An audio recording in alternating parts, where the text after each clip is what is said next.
Nola erosten dugu? Zer erosten dugu? Kalera irten gara galdera horien erantzunen bila. Egunon, inkesta bat egiten ari gara erosteko ohiturei buruz, zuk non erosten duzu? Interneten erosten duzu? Bueno, segun, gauza batzuk bai eta beste batzuk ez. Kirola asko gustatzen zait eta kirol materiala urtero berritzen dut. Eta askotan erosten dut iragarkilaburrak.comen. Eta saldu ere bai, eta dena ondo arazorik gabe. Eta janaria non erosten duzu? Janaria, etxe azpiko dendan.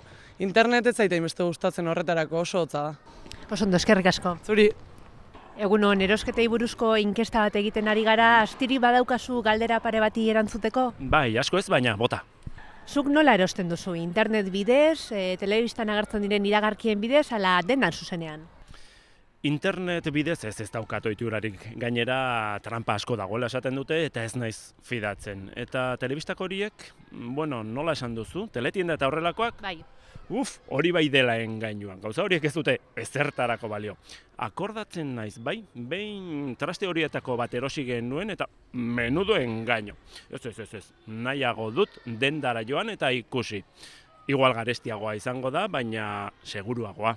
Mila esker, agur. Zuri, agur. Kaixo, inkesta bat? Inkesta bat, lotxatu ingo naiz beharra da, baina bai, egin.